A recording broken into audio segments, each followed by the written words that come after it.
just to cram as much information in my ears as I possibly can.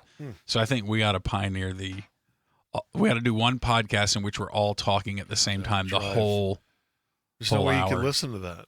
What if we recorded our podcast at 1.5 and then people listened to it at 1.5? They'd get through it even faster. That's true.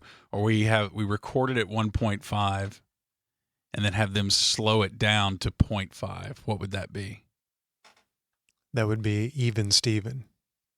Who's he?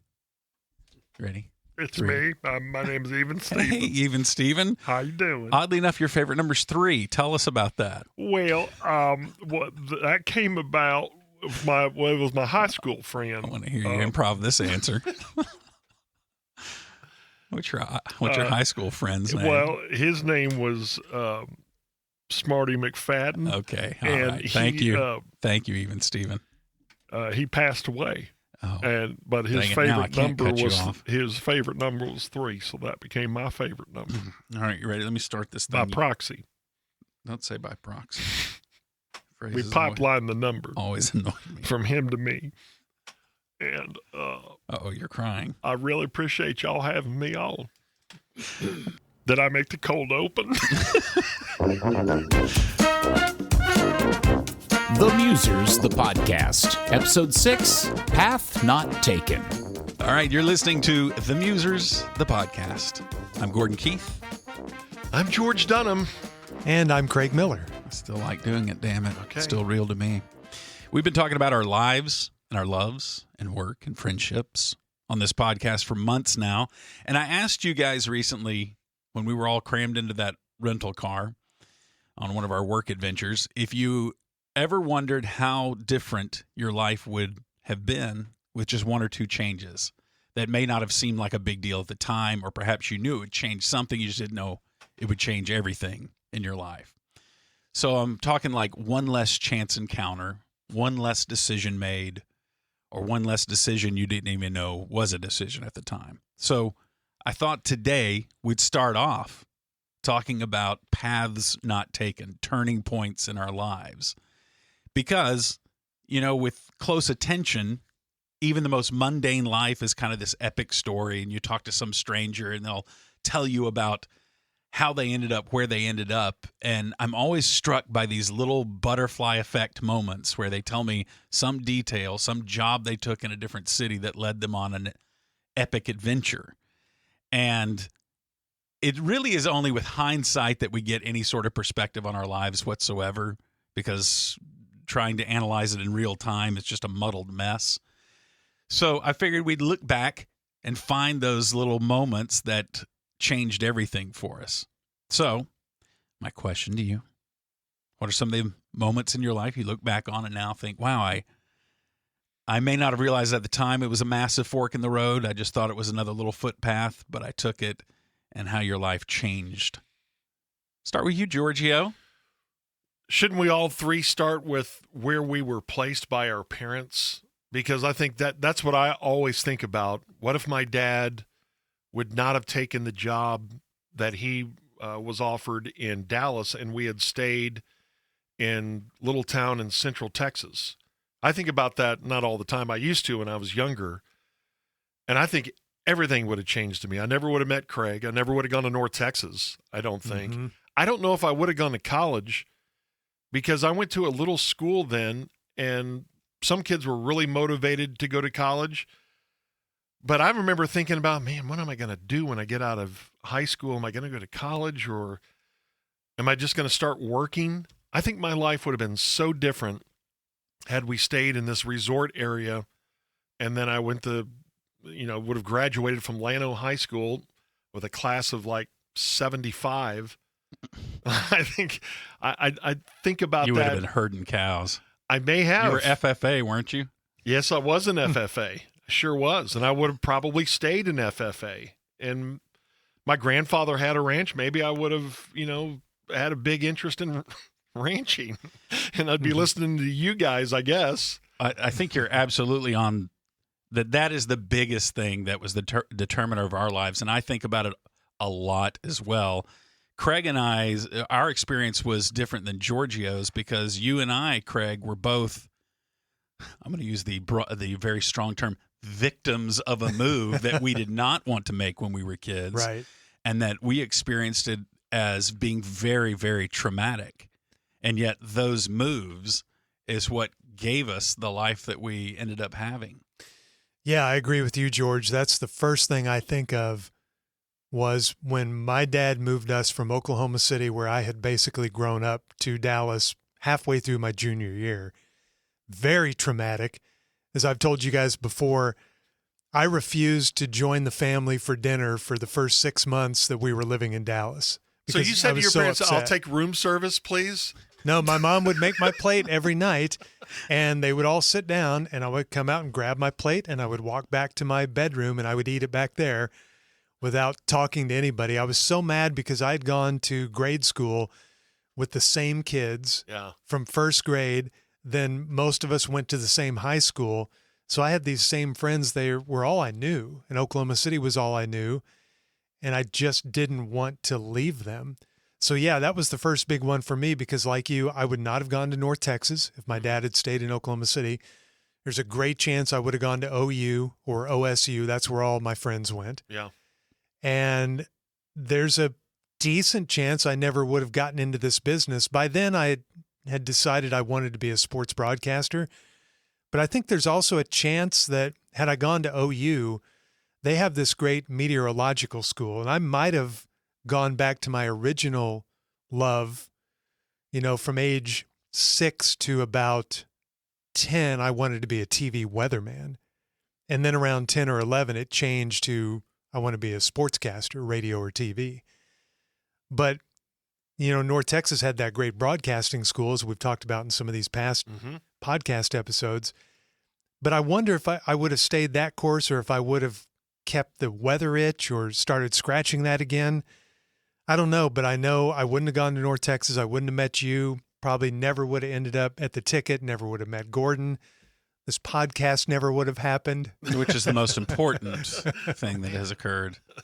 How old were you when you moved from Mississippi to Texas? So I moved. So this was my situation. I came from a town in Mississippi. It was on the Gulf Coast, Gulfport, Mississippi. And I was in 6th grade, and I thought 6th grade was wonderful. I mean, I had friends. I liked my town. It was the right amount of size for me in that it wasn't a small place. I think it was maybe 30,000 people, but it wasn't so big that it felt overwhelming.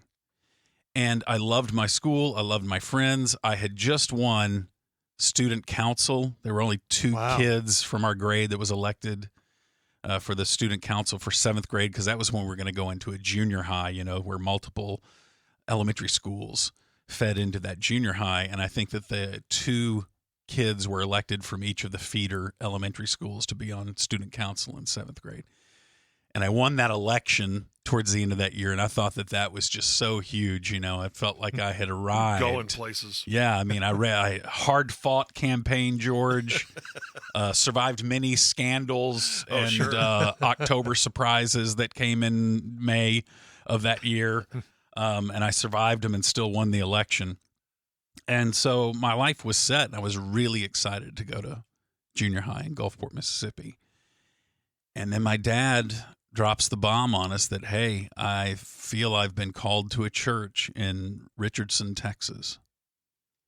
And I'm like, what do you mean called to a church? You mean you got to go there this weekend? And it's called doubling my salary, son. Yeah, right. It's called the Lord wants me to be there, and they're doubling my salary. So, at first I remember greeting that announcement with some ambivalence. Like it scared me because it meant massive change, and I knew that it was going to be different. But you're a kid, and you always think, and perhaps even adults think this, you think the way your life has always gone will be the way that it will keep going. We don't think about what massive change is going to be to our emotional makeup. And I moved here, and I was kind of excited. I was like, this is kind of cool. This is a big town. This is Dallas, Texas. And, my mom's giving me the hard sell job. If you're going to make new friends, it's going to be wonderful. And, You're going to love it. All of your good fortune and goodwill and happiness is portable. You're going to take it with you, and it will continue at this new place. And I got to the new place, and I've told you guys the story before about going shopping with my mom to buy new clothes for this new school going into 7th grade. And I bought these cool pants with they were jeans, but they had these little subtle pinstripes, really smart look. I mean, really, really fashion forward and future thinking. And I wore those the first day of school, and for PE, we didn't dress out that first day. We sat in the locker room area with, just in our regular school clothes. And there was a kid in that class. I'm not going to say his name because he may be a listener. Yeah. But he just started in on me, and he held court making fun of me and my new pants that I was so excited to wear. And okay, you've referenced this before. Is this the guy that turned you into the... Absolutely. Really? Absolutely. This guy made fun of me, and it was such a tremendous psychological energy. I think it did two things. I was always a jokester before and a class clown, but I think it gave me an aggression to my humor that I'm very ashamed of now when I look back over my life and realize that I ended up starting doing that same kind of thing that he did to me to other people. Yeah. I would come in and make jokes about this person, and it truly was a psychological injury what that guy did to me this day that still lives just as strongly in me. And I've tried to find ways around it and everything, but I can still, it's easy for me to conjure that emotion of what I felt that day.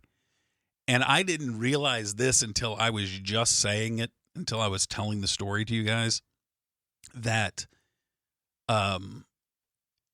the other decision points that I had on my list to talk about were times when I was courted to leave the radio station in Dallas that we've worked for so long. And I think that has always been in the back of my mind, that idea that your good fortune is not portable the way you think it is. That's interesting. I moved from that city, and I just thought that everything good would continue if you put me in a new setting, and it didn't. I suffered a tremendous setback, and it took me years to regain confidence. And it doesn't always just go great at the new place. See, and I think so many people can relate to that because they say that it's over 70% of Americans live near or in the city that they grew up in. Yeah.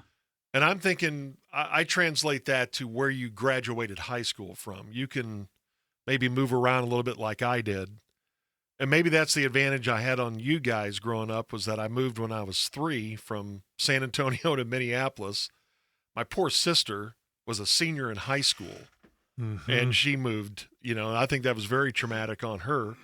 But I think about that and how significant that was for her, because had she not, she would have gone to a Texas school. She was on track to be the valedictorian at the high school my brothers and sisters went to, but she ended up going to Iowa State, and that's where she met her husband, and they became dairy farmers. Her path, but it was immediately impacted by, that's where my dad was about to put 4 kids through college, so he took that job that paid him more, 1,500 miles away, and that was a very traumatic move for my brothers and sisters. But I thought, I was 3 years old, I thought, hey, let's pack it up, let's go, let's take the dog, this is great. And then I moved again at 6, and then moved again at the age of 12, and then moved again at the age of 15. So moves were no big deal to me. But as an adult, once I started having kids, I didn't want to move them. So I carried that with me to my adulthood as well. Yeah, I didn't see my move from Oklahoma City to Dallas the way you saw yours, Gordo, that everything was just going to be fine, because I was happy in Oklahoma City, had great friends, and I didn't think that would just recreate itself in Dallas. I was kind of dreading it, and I didn't know where we were going to go to school. And I remember we decided on a school, Bishop Dunn in Dallas, and we went to visit the principal, and this was mid-November when we moved, And he said, well, there's no sense in Craig starting now. The semester's almost over. So why don't you just start January 2nd? And I was like, that's great. I've got the next 2 months off. But I was scared to death to go to that new school because I had not been to a new school in forever with new kids. And I remember when I walked into Bishop Dunn for the first time, it was so overwhelming to me, crushingly so. And I tried to make friends, and I had a table where my buddy Quinson, that I've known forever, invited me to sit with them. And it was my 3 friends at Bishop Dunn, Quinson, Bob, and Dave. But Bob was kind of a bully. We would become really good friends my senior year, but I remember that junior year, I'm, new. I've been at that school 2 or 3 weeks. I kind of know these guys, but not really. And I remember one time when I went to sit down at lunch with them, Bob pulled my chair out from under me and I fell on the floor, and the whole cafeteria starts laughing. Oh, man. And I got up and I got my stuff and I went to my car and I drove home. And my mom and my Aunt Mary were at home smoking cigarettes, by the way. And I walked in on them. Yeah, what's going on, Craig? Come sit down. My mom smoked surreptitiously. She never let the kids see it, but since I was home 2 hours early, I walked in on her smoking. They tried to hide their cigarettes. What are you doing home? I said, I don't want to talk about it, and went to my room. What are you doing smoking? Yeah, you should have confronted her, turned it back on her. But I also had a traumatic experience like you at my new school that really, I don't know, it impacted me, and I didn't want to go back for days and weeks after that. And then I think by the end of my junior year, I realized I could make people laugh with some really bad comedy or stolen Steve Martin stuff, but I could make them laugh. And then I had a great senior year because people wanted me to make them laugh. Mm-hmm.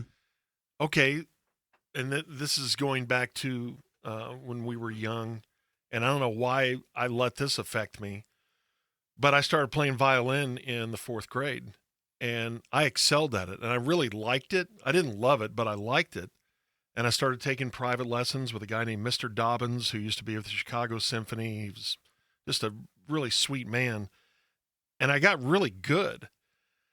But then I had to have my head handed to me because I played violin. And I've told you guys about this guy named Jeff, who just used to, I mean, it was ruthless.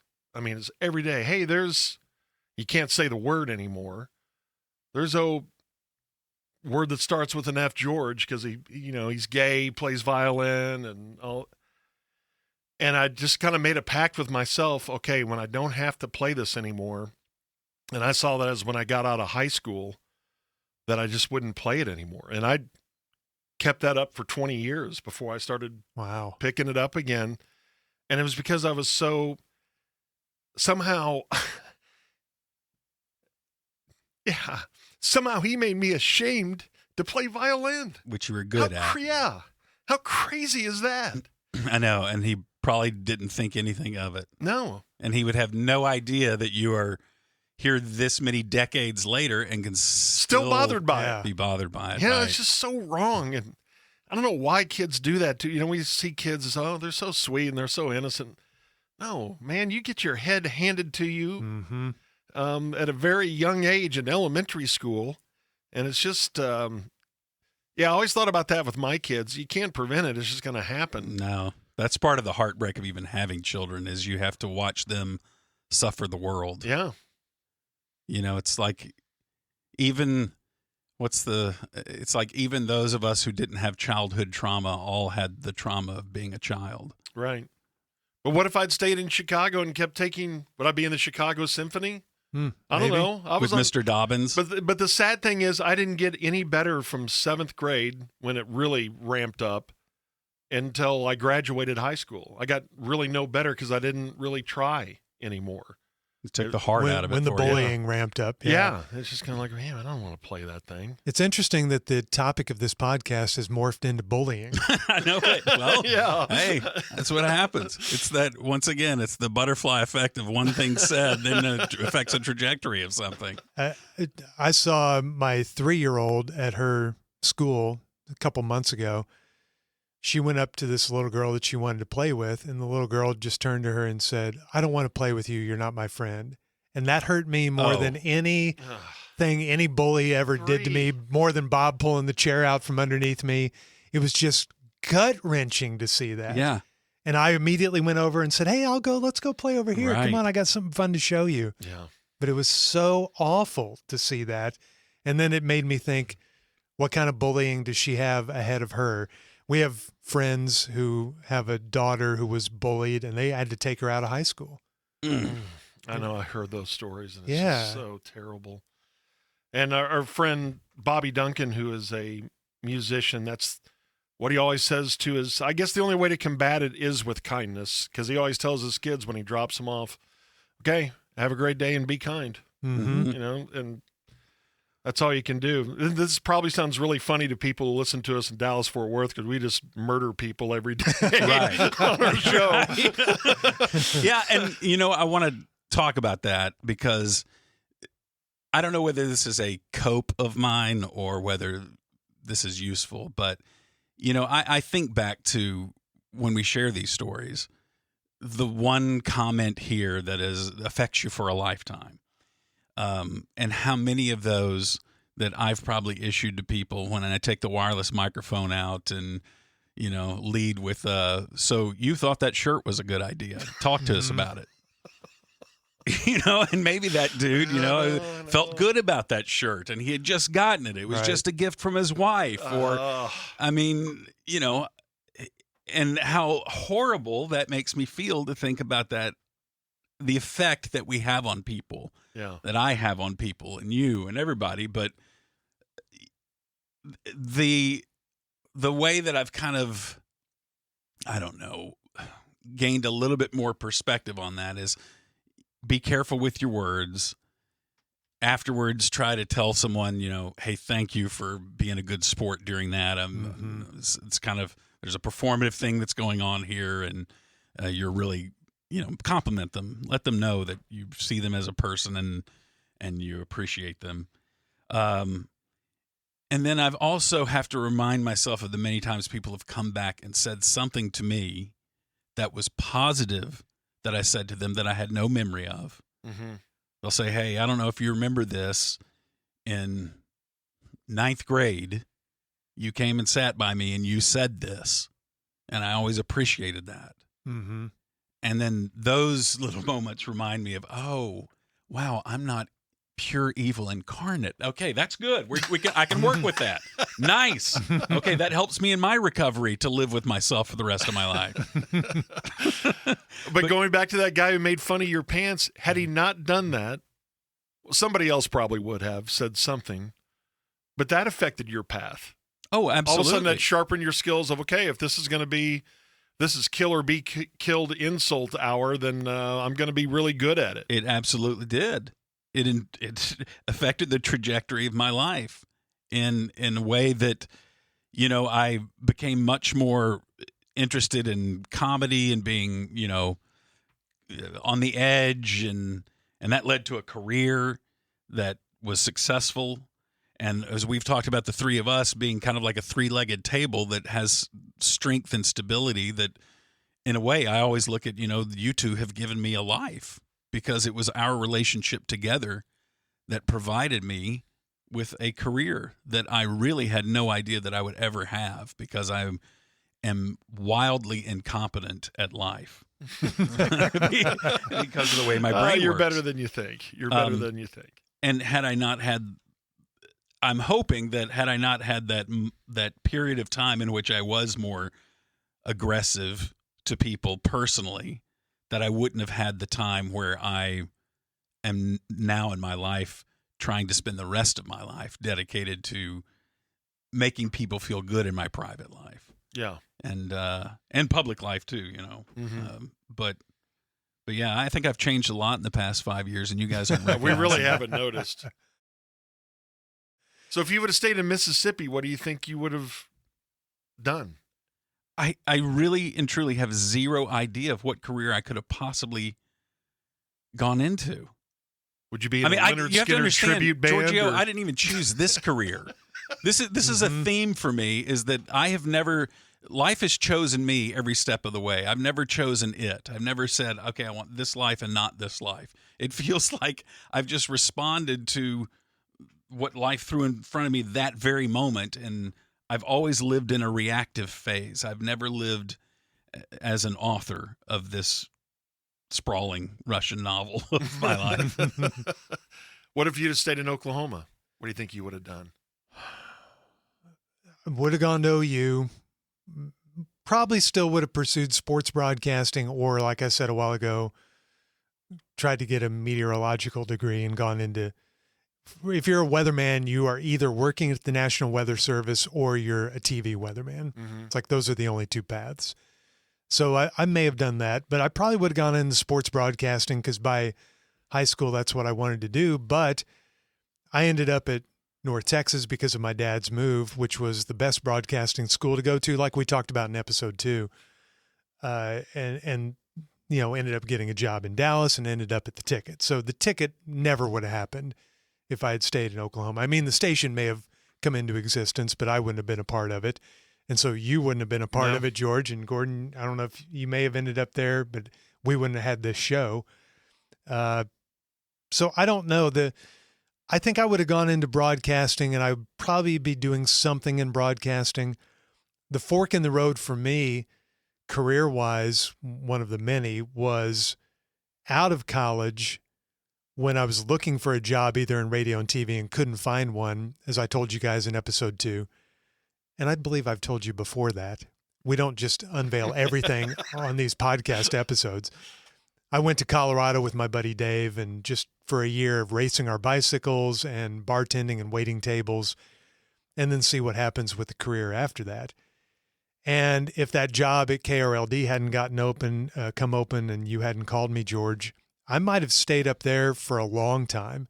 Like if I couldn't have found a job in broadcasting up there, I might have kept waiting tables and bartending and riding my bike. And I think about what I would have done. And my bet is that if I had just stayed in Boulder, Colorado for 5 years or 10 years, I bet I would have ended up working in a bike shop because I love bike shops. Mm-hmm. They are my favorite retail outlets in the world. I can wander into a bike shop and spend hours, and I'm just very happy when I'm in a bike shop. So if broadcasting hadn't worked out because of the path I chose to go to Colorado for a year and kind of immerse myself in that sport, I bet I would have ended up working in a bike shop, and I probably would have been pretty happy. Yeah. Yeah, sports with me, I think, would have driven me to the game of golf. I was just so obsessed with it when we lived in that resort area it was Horseshoe Bay. It was just in Llano County. And had I stayed and graduated from Llano. And is that in Texas for our national? Yes, that is in Texas. That's our in Central Singapore Texas. listeners yes. overseas. I think I would have gone into the golf business somehow. I don't think it would have put me on a path to the PGA Tour. That was my dream, but Club pro maybe? Yeah. Because I would look at the club pros and think, they've got the greatest job. Yes. They're around the game. They give lessons. The head pro at the time, his name really was Bob Putt at Horseshoe Bay. Right. P-U-T-T? P-U-T-T. Wow. Strange credulity. Maybe and I never asked, did he change his name to that? But he went by Bob Putt, and I just thought he had a great life. He made a lot of money. The merchandise, he had control over that. But for dough. A lot of money. And that was a goal for me back then. And okay, someday I want to be a club pro, and that would have been a happy life for you. I think so. Yeah. But isn't that what makes Back to the Future such a great movie? Is Marty goes back in time and he's got to make sure that his mom meets his dad. I think about that too. What if? And I was just drawn to my wife when I first saw her. Maybe there was something pushing me, fate or whatever, saying, no, that's the woman you're going to marry someday. I thought that the first time I saw her. It just took a couple of years to, get enough nerve to ask her out. But I think about that for my own kids. If I'd gone down this path, now it's a next generation that would have affected, and then grandkids too. So, yeah, the romantic aspect of it. So where did you meet her? She was a part of a group of friends. Mm-hmm. We were all freshmen at North Texas, and she was at a baseball game because her friend was dating somebody on the baseball game. And, of course, Craig and I were It was a North Texas sporting event, so we were there. And, gosh, that may have been the Oklahoma State series where we had a run-in with Pete Incaviglia, future major leaguer at the time. And Gary Ward, their manager, came over to talk to us. Came into the stands and told us to shut up. The manager did? Yeah, because we were hurling heckling insults at his team. Yeah. It was very scary. He was very intimidating. Yeah. God, those guys just out there trying to play baseball. Yeah. And again, we're just trying to bully them. Yeah, but you're starring in your own movie. Boy, they've just been hired as bit characters. But yeah, I that's where I first saw her, and she happened to be dating at the time a guy who lived across the hall from us in West Hall. And so I like that dude. It took man. a while. That's a You've good never guy. met him. I really You've enjoy never him. met him. But I'm glad it all eventually worked out because my kids are too. But yeah, it seemed like fate. And what if her family had not moved to this area? She was born in New York, but her dad came down to the Dallas-Fort Worth area, and that's why she went to North Texas. How did you ask her out? Do you remember your first date? Oh, yeah. We were in our friend group, and one night, I don't know if you remember it, I don't know if Craig and I have even talked about this, but we were all together, and somehow I got in a room alone with her and told her, I said, I've got to tell you something. I cornered her. We'd had a little bit to drink, I think all of us. That was the thing. I was really impressed by her because we all used to play quarters together, the drinking game quarters. I remember Kelly would always just smoke us. Yeah. She was really good at it. So we were all hammered, and I got enough nerve to tell her, I said, this is kind of crazy. We're friends now, and I really appreciate our friendship, but I've basically had the biggest crush on you for like 3 years now. And she said, oh my gosh, I had no idea. And How does she not pick up on that? I don't know. Probably because I dated some of her sorority sisters first. That's a whole nother thing. But but I finally got up enough nerve, and the rest is history. Was that one of the nights I did the Home by the Sea dance? I hope so. What is the Home by the Sea dance? One of the greatest Yeah, it was unbelievable. choreographed dances of all time. Signature of mine in college. Is it like Napoleon Dynamite in that scene where he's dancing It's for Pedro? similar, yeah. A little It's very bit, yeah. exaggerated. And wasn't that in lieu of Pedro's campaign speech? I think Yeah. so. Napoleon He just panicked, danced so instead. Napoleon just saved him by doing that awesome dance. An odd plot point that is. I know. Very strange. But yeah, so you ask her out, and I guess there was a chance she could have said, I just always think of you as a friend. I don't know. Oh, I know. And that's why I was so worried about it. I was so nervous that I put a pair of sweats on my head. What? You were wearing sweats on your head? Yeah, I had sweats on my head. I said, look, this is going to sound really crazy, but here's the deal. Were you And- pantsless at the time? No, I had Okay. another pair of pants on, but I just, for some reason, I felt more comfortable. Maybe like Pedro, my head was very hot. And I was just, I don't know, I was overheating or something. But I think she So thought. you go in and you ask her. I asked her out. Did you build her a cake? I did not build her a cake. That's always a way to get the girl to say yes. But Build yeah, a I should cake have or thought of something. that. But it was her idea for us to have our first date with her parents. And we actually Wow. went and I don't even think we had dinner. I think they'd already had dinner. We met at the Anatole in Dallas where they used to have a live band every Friday night or Saturday night.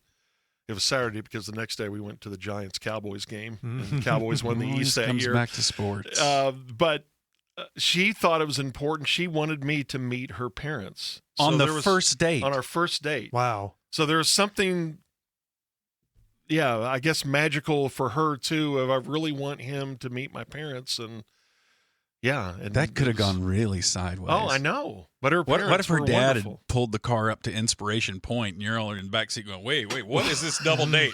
Oh, wait. Okay, don't make it weird. No. Don't make it weird. But we did. We had a great first date. I met her parents, and I danced with her mom, and it was fun. I know it sounds. Don't put it through your computer because it's going to come out. It's going to come out strange. But it was a wonderful first date. Yeah.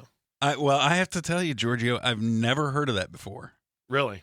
Yeah, a first date being a double date with Yeah. her parents. I don't think I have either. Yeah. I don't know. It was just her idea, and I think she explains that she saw me as somebody special, and she already thought that it was really interesting, and she wanted me to meet her parents. So she already liked you when I guess you went up I and think she kind of liked me when I went back up there with the after sweatpants on after your the head. year of Brookhaven, Siberia, when I had my academic suspension.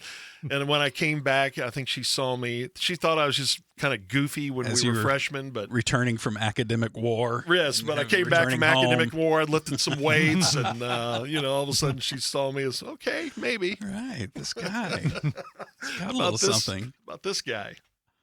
Gosh. I know. All right, Craig, any other times that come to mind? Yeah, you bring up relationships, and I thought about that too. The first big moment was Dad moving from Oklahoma City to Dallas. The second big moment in my life, the first year the ticket was on the air, and I was dating a woman that I was crazy about. I was saving up for an engagement ring. That's how crazy I was. And then she told me she was moving to New York. And I thought long and hard about moving with her, following her up there. I didn't have a job or anything up there. I figured, well, I can find a job. And at the last second, I decided, no, everything for me is in Dallas right now. I think the ticket, our radio station could be really big. I think our show is going to be pretty good. I've got my friends here, my family's here. I think I need to stay. And I stayed. Thank God I stayed. You were so close to going to. I was remember, so close. I remember because we were close then, talking all the time, Mm-hmm. and you were in agony making that decision. Had I gone, it would have been the biggest mistake of my life on so many different levels. It would not have worked out on so many different levels, personally, professionally. I mean, I don't know what would have become of me. I'm sure I would have come back here, but by then the ticket would have moved on. It just wouldn't have, I don't know. That was a big moment for me, though. That was a path that I didn't take that I am so glad I didn't take. And you know what? And after that, there were several more relationships where I look back, and a lot of these were great girls, but had I moved forward in those relationships or gotten married to any of them, my life would be completely different. Things unfolded the way they should have unfolded, because now I'm very happy in my personal life. I have an incredible wife and incredible daughter, and somehow through all of those relationships, I got here, but also somehow through all of those relationships, I managed to keep my professional life steady, and now I'm in a very good place. Now that I think about it, I remember that. And let's say you went up there to Buffalo for a couple of months. Don't you think I can't remember who our management was. Don't you think they would have said, "Oh yeah, if Craig wants to come back, well," I know all of us on the air would have said, "Yeah, let's get him back." Maybe a couple of months, but what if it had been a couple of years? Yeah. Then we'd moved on. Yeah. Because relationships, a lot of times they take a long time to untangle and to Right. play out. Yeah. And so Yeah. it probably would have been a few years. Gordo and I would have been doing a show with. We would have been Brad Sham. probably just each other, and we would have been killing it. It would have been the show that everyone Or deserved. we may all have killed along. each other back then. I don't know if that would have worked. Yeah, back then we would have killed each other. Professionally, I have no idea what would have become of me. Boulder, the natural path was to work in a bike shop or keep waiting tables or bartending. But going up there, I don't know what would have become of me. I've told you guys this before, and I've actually put this into practice with you, George. One career path that I may have ended up taking, I've always wanted to be a travel agent. Whoa, Really? what? Yes. I love planning trips. And he's really good at it. Every time we go somewhere, Junior books our airline and Mm-hmm. rental car, and he's really good for at the it. show. Yeah, for the show Mhm. when we go somewhere. And I remember you and your wife took a trip somewhere to some beach, and I kind of helped you put that together. Chose the You hotel. were really and all good that. at it. Yeah. There's just something that's incredibly fun to me about booking trips and researching towns. Now everybody can do that their own online. Yeah. I don't even know if travel agents exist anymore, but back in the day, I used to think I would love to be a travel agent because I get great satisfaction out of people telling me, that was a great hotel you recommended. And then thinking, yeah, I put together that whole trip. You've been a good travel So agent. that's a career path not taken for me that I probably also would have enjoyed travel agent. And that's so wild. I'm real good at planning trips on my own. So Oh, my I God. wouldn't need I a don't know travel what's agent. happened to you in travel. Well, Well, we got to do a segment on that. What happened to traveling Gordo?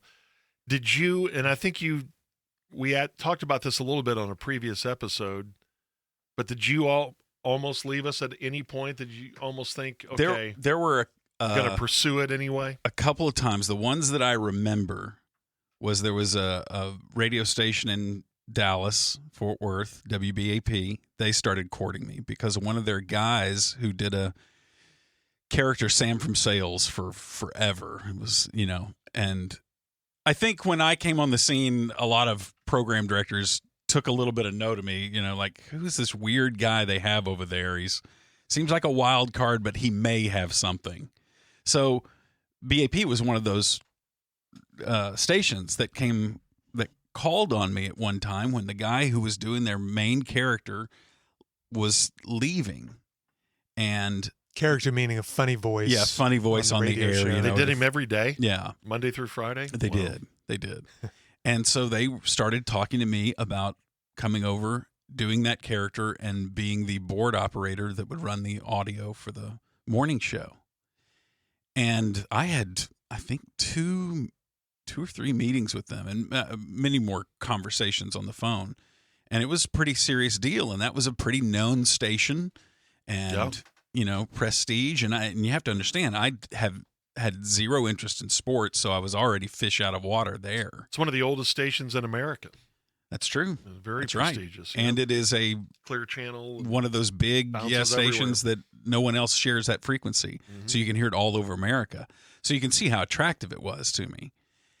And I want to say that if I remember this correctly, there was a guy, I had just gotten a house, and it needed lots of work. Mhm. And there was a repair dude. I was supposed to get back with him with an answer. They kind of offered me the job, let us know next week. And next week rolls around. I have this house that needs a lot of work. There's this handyman that I knew, and he had a daughter that got sick, and so he couldn't work that week, or couldn't work that Monday or whatever it was. And so I took it upon myself to, you know what, screw that. I'm going to learn how to rewire a house, and I'll just do it myself. Amazing. So typical me, I go balls deep into learning how to wire a house, and I study up, and I spent that whole week just preoccupied with that. Then you forgot to call him. I didn't get back around to it. By the time I did, they told me, he spent this past week thinking he's going to stay here, the guy who does the voice, and so we're not going to do that. Meantime, you're in a crawl space trying to Right. okay, which wire is it? Right. Yeah, so that one, because that contractor, that handyman's daughter got sick, I never got back with him and took a job that they would have then had to take back away from me maybe. See, I never thought about it once I started here at the ticket in Dallas that I never pursued anything. The only thing I can think of is there was a time when the voice of the Dallas Cowboys was removed from his responsibilities, and he actually contacted me and said, would you be interested in throwing your name in the hat to do play-by-play for the Cowboys? Do you remember this? I remember that, yeah. And I said, and for those that don't know, we're talking about the Dallas Cowboys, which is an NFL They're an franchise NFL team in a that, professional country called America. For our you may not Singapore be that listeners. familiar. And I, for growing up a lifelong Cowboys fan, that's, the dream job. But the ticket had already been on the air 2 years, 3 years.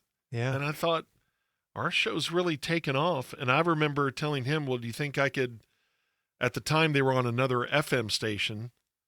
And I remember asking him, do you think they would let me do play-by-play and still work at the ticket? And he goes, yeah, probably not. And similar story to yours, I never submitted anything. I just thought, I don't think, number one, I don't really have that great a chance, because there's all sorts of people from around the country, giving them tapes to listen to, and I didn't want to leave the ticket. I just thought by then we had established something, and what I thought, this kind of goes back into why we thought about doing this topic, what I thought was a dream job years back, and when we started doing broadcasting, Craig, I didn't see it that way anymore. I'm living the dream now, and I never saw myself as a talk show host, but we're doing this thing now that is it's working, and it's a lot of fun. Yeah, and as a you shoot guns, don't you, Giorgio? Yes, shotguns. Not so much shotguns. But the idea of trajectory is really interesting, because just a millimeter of difference now means miles of difference with the added addition of distance and time. Yeah. And that's a good thing and a bad thing, right? All these little points in our lives where we decided to just go one way rather than another end up making a huge difference in the long run after you add time to the equation. But the good news of that is that when it comes to habit forming, how many times you heard about that? Make one little move now, and if you do that over time, it makes a huge difference over time. Yeah. So it comforts me. It's scary to me that life seems so random sometimes, but maybe it is like the science fiction movies, and that the universe always wants you to be on some particular course. Happiness researchers say that people have a set point of happiness, and that kind of no matter what happens in their life, they return to that level of dissatisfaction or satisfaction, that it's somehow genetic, that the universe already has it coded and built in what your fate is going to be. Even if the particulars of it are a little bit different, you're always going to find that person, that special person that serves that. It may not have been that one, but it may have been someone who had kind of that soul, no matter what, shared soul. It's fascinating for me to think about that, but I think ultimately all the what ifs are just an intellectual exercise, because we don't live with the what if, we live with what did. Yes. And all the time you spend thinking about what ifs make for a good podcast, but I don't know that it makes for a good life ultimately if you're doing it during your regular life, other than it may give you perspective and appreciation for the way things turned out. And you'll see this as a father now, Craig, is your kids start asking you as they get older, well, what do you think I ought to do? What do you think where should I go? And that's a really difficult one to answer. I would always because say, you're giving them advice on something that's going to be just them. Yes. It's going to affect them. It's going to affect their children and their grandchildren. Yes. Just this one moment of you saying, "Yeah, I don't know if you should take that job." Like that could make all the difference in the world. But you got to give it. They're looking to you for advice, and you do. Right. You do need to trust that you're going to give them the right advice and that it will work out. Mm-hmm. Because you can't be so gun shy that you're going to give them the wrong advice that you never talk to your kids.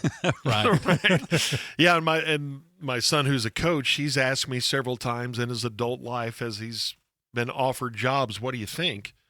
Because I've been around sports for a long time. And I always started with, well, this is your decision, but let's just weigh these jobs. And this is this program, that's that program. And, I always throw it back on him of, you got to do what's best for your family, whatever you feel in your heart, and that way to go. But it's tough, it's because you are, in some way influencing what they're going to do. But I do feel that all three of my boys have made their decision, whether it was college or a job, whatever they asked me. I never tried to sway them of, hey, you've got to go to Arkansas or Oklahoma State or North Texas. I never tried to throw that on them. It's just, where do you feel like you're being led? What's your interest? Not even North Texas? I may have swayed him to go to North Texas a little bit. Pushed it worked out okay. A little bit more. All right, boys. Well, I'm glad we ended up here. About it. Whatever we did. Yeah, I know. I'm glad we didn't take all those other paths, and we stayed on the path that kept us together. That's right. Yeah, and that Craig would have scheduled a trip for me as a golf pro, and I would have gone to this destination and seen Gordon in a Leonard Skinner tribute band. Yeah. How funny would that be? And we joked around and we got along and said, you know what? Yeah, should do a show There's together, something man. about There's you. something I don't know about what it you is, man, that I but- could see spending a lot of time with you. But you know what's weird about that? If the three of us had never met, and I'm a travel agent, and I book a trip for George, who goes to see Gordo in a cover band, Okay, stop putting me in cover bands. I think that's a really funny scenario, and we never would have known each other. How many people, couples, or a threesome, or partners at work, how often has that happened? Like a couple that walks by each other on a street. That's what was great about Lost. Exactly. Stop. That's kind of where I was going. You know what he's going to say. A couple that walks by each other on a street, and because of paths they didn't take 5 years earlier that would have ended up where they get married, instead they walk by each other and they have no idea who that person is. Yep. Yeah. I bet that happens way more than we think. Absolutely. All the time. I how many times you've been driving through an intersection and an accident happens right beside you, and you go, man, if I just gotten here 1 second Yes. I know. earlier, All the time. things could have been different. But then you got to remind yourself that, if I'd been 1 second earlier, that may have made a difference here, but there may have been one back there that I was 1 second ahead of. Right. So ultimately, it'll just make you crazy thinking about it. Yeah. Our experience of this life only happened the one way. So appreciate the way that it happened and respond to it the best you can. And in sports or music, or we always talk about this, there's another Jordan or LeBron, or maybe 10 or 20 of them out there that just never found their way to basketball for whatever reason. I know. Right. Social, economic, got bullied out of the sport at a young age, some reason. Yeah, we're sitting with a classical violinist. Yes. We're a master violinist that There's another Eddie Van Halen or Jimi Hendrix out there somewhere that just never was exposed to the guitar because they No. don't take these paths, or the paths aren't presented for them. It's crazy to think about. Really It crazy. can drive you just insane when you start really digging deep into it. now I want to take this whole conversation and slow it down and sound like a stoner's talking. Wait. It's great. Thank you, guys. Thank you to Peter, our engineer. And don't forget, you can listen to The Musers, the podcast, every week. Comes out on Wednesday. So check it out. We got great stuff planned for you next. Wait till you Wait hear till next week. I'm till excited next about it. Me too. The end. The Musers, the podcast. New episodes drop on Wednesdays, so make sure you follow or subscribe so it's always there waiting for you. And don't forget you can contact the Musers across all sorts of social media, but you can also shoot an email to themuserspod@gmail.com. The Musers, the podcast is a Tired Head production. All talk, check 1, 2, test, all talk together. Hey, everybody. 1, 2, How 3, we Gordo, doing everybody right talk. now? Check 1, 2, Everybody 1, 2. talk. Everybody Check 1, talk. 2, We're all 3, talking at the same 4, time. test, We're doing the test, thing, test. everything. I think we ought to do the whole Hey, 1, 2, podcast just 3. like this, where we all just kind of tell our story at the same time. So ready? So you want me to 3, talk- 2, 1. Well, was I thinking lived a about lot this of different recently places when growing up, George so said something I- to What I me like that to made think me about get a to lot of things different that maybe I kid, didn't and I want tried to to, go forward with the idea. I just I don't know.